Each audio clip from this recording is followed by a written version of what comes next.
Hello, what's up guys? It's Eternal Gaming here, and today we're going to talk about one of the most significant parts of the Summoner's War game, which is grinding and leveling fodder.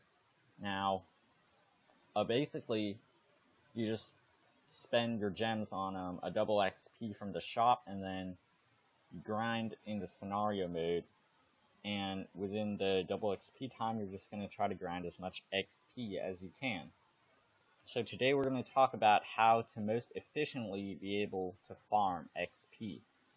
Now the first thing you can see is that I've brought 3 fodders. Whoa, someone just got a Camilla. Okay, cool.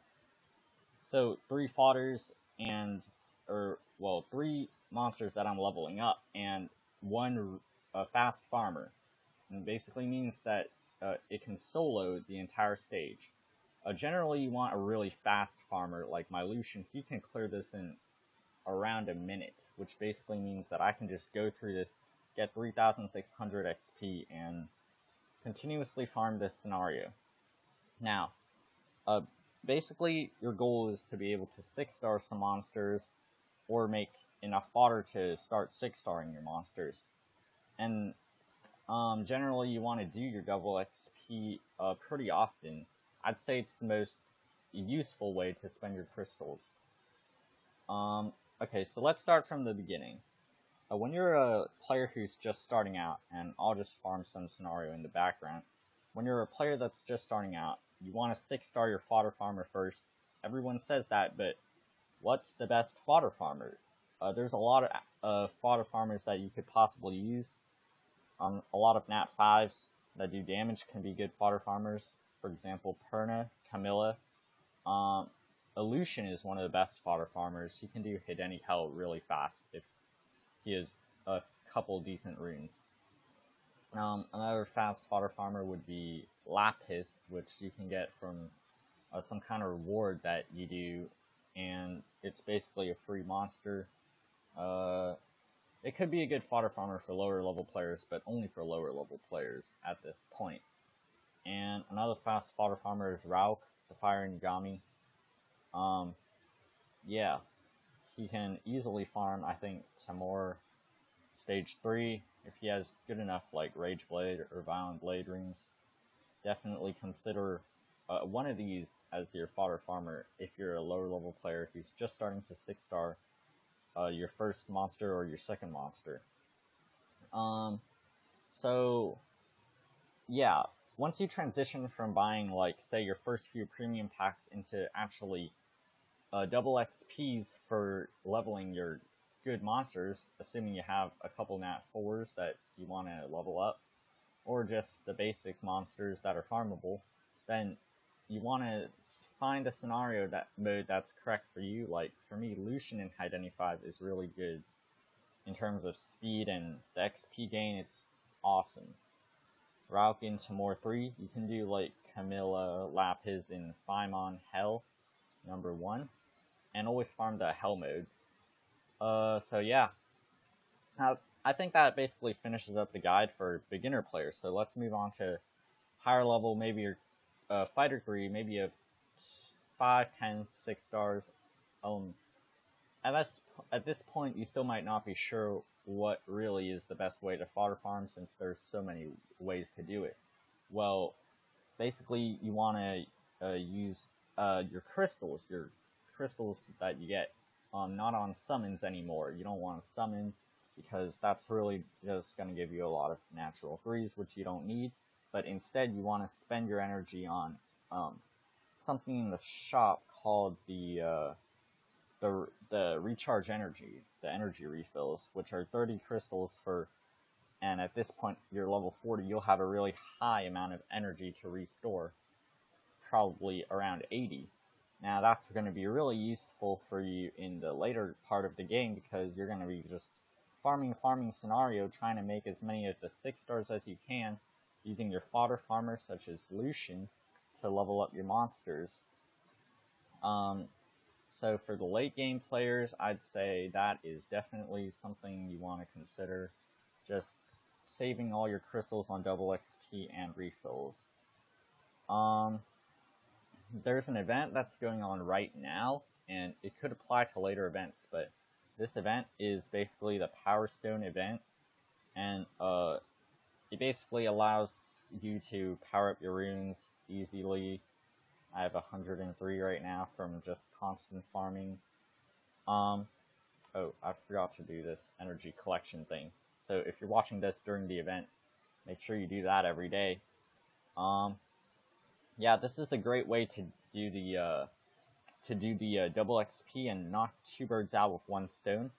Basically, while you're farming scenario and just leveling fodder like normal, you'll also have a chance to gain important rune power-up stones, which will help you level up your high-level runes. And this might not apply for the lower players as much because they might not be farming very fast, they might not really be able to get the power stones.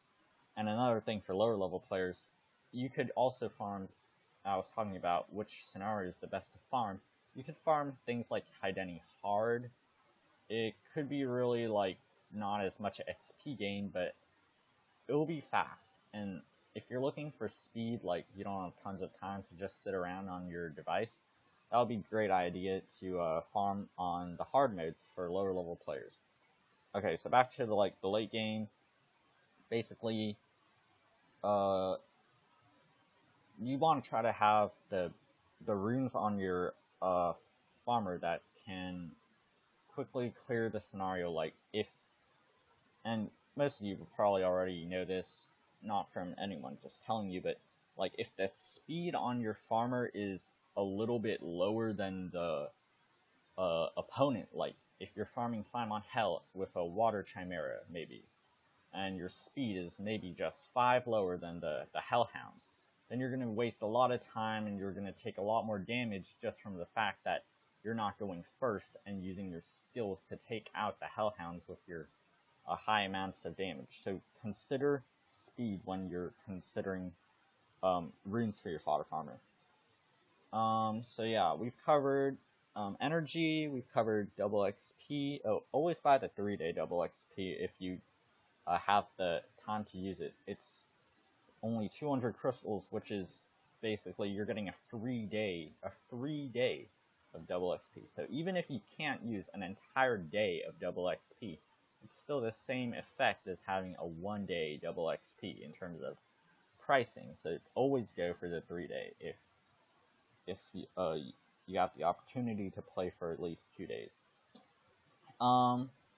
So the last thing I'm going to cover in fodder farming is basically a couple monsters that you should consider. Like I said, Ralk, but we're just going to quickly look through the list to see if there's any I've missed. You know, not really. You could 6-star a lot of different monsters for farming, but Susano, Sue the Water Shaza, Julie the Water Puree, who just got a buff. Those are all great candidates for a Faimon Hell farmer. However, I've heard that the farming is better in Aden Hell after an update that just happened a while ago. And there's a couple monsters I can farm Aden Hell. Lucian can do it with really good runes. I wouldn't recommend that you start on Aden Hell, obviously. Aside from Lucian, I'd say a couple Nat 5s, obviously, like Katarina, definitely. Teshar, if you're lucky to have Teshar, he is the fastest farmer in the game, so worth a mention. And lastly, we're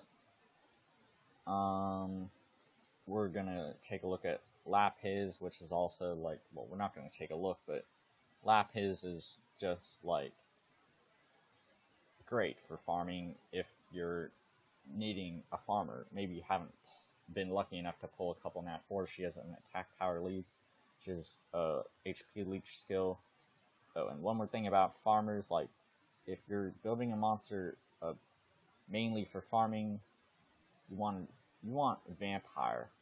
So if you're building like a Faimon farmer, such as the Water Rakshasa or the Water Ninja, if you have the right vampire runes, they'll be that's the way to start farming anyway. Other than that, you just need really amazing runes. That basically sums up the video. Any questions, comments? Just leave them below. I hope this was I hope the video was an informative one, and I'll see you guys in the next video. Thanks for watching. Bye.